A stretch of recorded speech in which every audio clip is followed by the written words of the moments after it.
All right, welcome back. We're going to talk briefly about the intelligence collection and usage process. And there are several slides in there, and this, of course, goes along with those. So there are 7 steps to the process.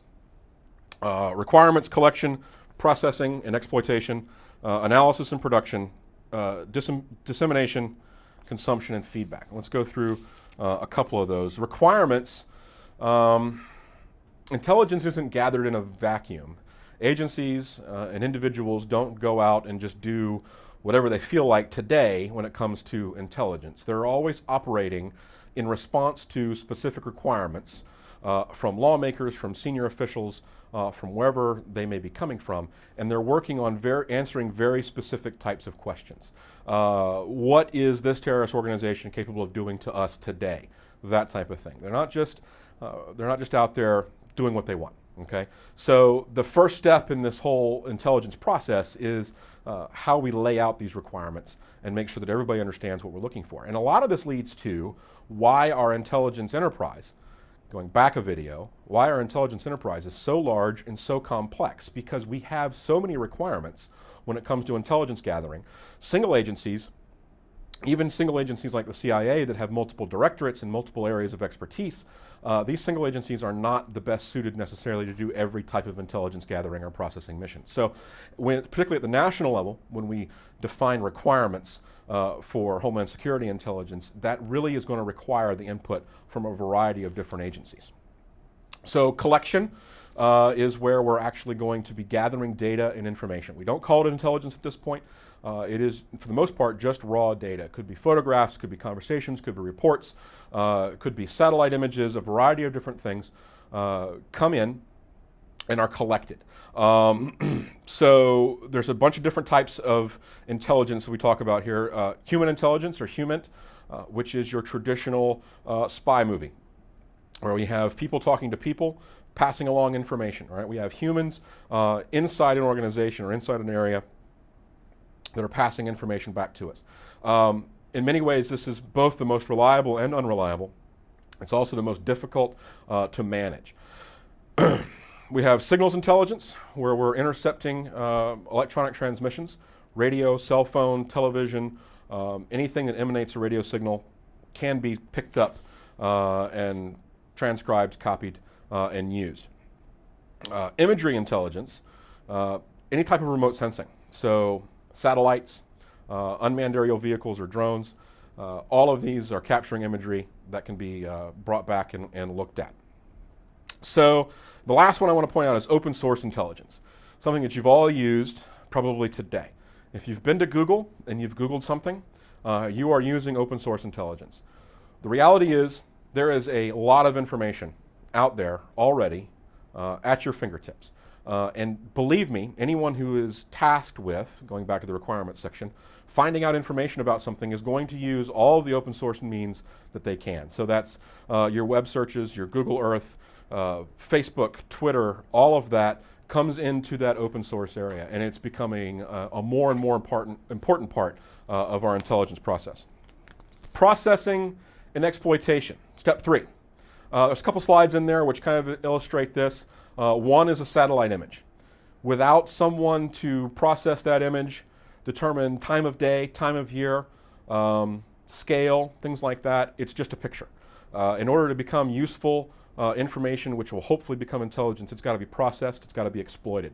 The second slide in your deck that kind of explains this is a chunk of encrypted text. That is plain text that has been encrypted using an open source algorithm called PGP, pretty good privacy. In order for that to mean anything to you or to an intelligent analyst, it's got to be decrypted.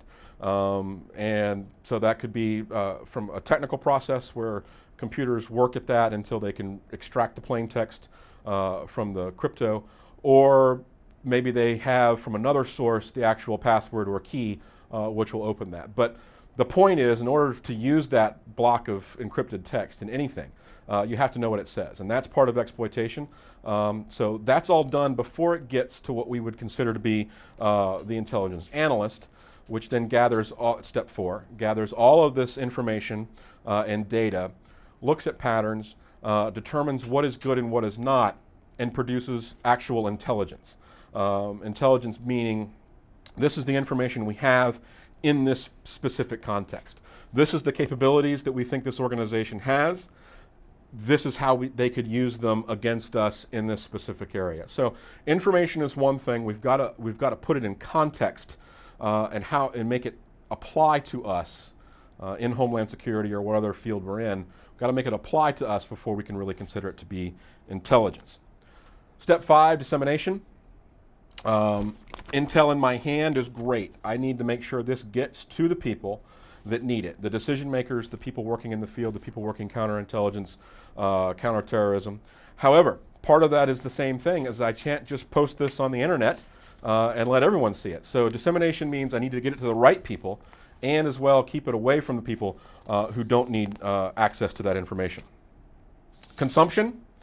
Consumption is where the actual users of the information or the intelligence do so. They take it in, it's been disseminated to them, they're looking at it, they're using it to help make decisions, help guide their operations, okay? And then that leads us to step 7, which is feedback.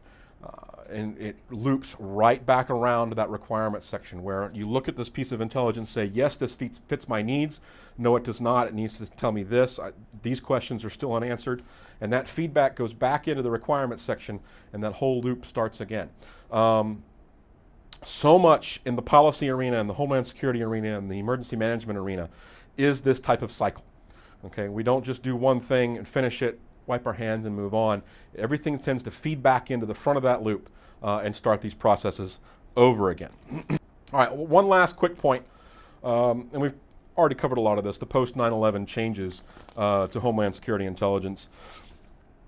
I've talked about how state and local law enforcement, as part of the LENT or CRN process, are becoming more and more important. At the same time, we're tapping more into the private sector. Okay, a lot of this comes down to what we call critical infrastructure. In the United States, 85% of our critical infrastructure, that's power, generation and transmission, water and sewer utilities, roads, transportation, 85% of that infrastructure is owned by the private sector. It's not owned by the federal government, by the state government, by local governments. Which means, in order to protect that infrastructure, a large portion of that responsibility falls onto the private sector. So since 9/11, we're seeing more and more engagement with the private sector, with utility companies, with rail companies, with private transportation and logistics firms, with port authorities. We've seen more engagement with them, not only to broadcast out to them information they might need to protect their infrastructure, but again, to use them to gather information coming in so that we understand what the actual threats to infrastructure and to the nation are. So, last question, and it's not a homework question, it's just something for you to think about. Given the size and complexity of our intelligence enterprise in the United States, should we simplify? Could we simplify? Some will argue that yes, we could. Having 16 agencies that answer to the Director of National Intelligence seems to be overkill. Why isn't it just one? And I think the important thing is we've already talked about it here, is that a lot of these agencies have very specific capabilities and expertise, and we tend to dilute those if we pull them into one big umbrella organization. So that's part of it. The other part, of course, is money, is power, for lack of a better word. So there are barriers that might not be operationally important. There are barriers to combining these agencies. I suspect we won't see anything like that happening for a very long time. The system, such as it is working right now. The fact that you don't hear about it every day means that it is working. And there's been a lot of high-profile breaches in our intelligence enterprise, particularly regarding the NSA, Edward Snowden, and all of that. That should not be taken to believe that the enterprise itself is ineffective or can't do its job. It's just occasionally things do end up in the media. All right, so that's all I've got on intelligence. Go over the slides again. There's a lot of information in there that was not covered in these videos that will be covered on the exams. So make sure you know that. And as always, if you have any questions, feel free to let me know.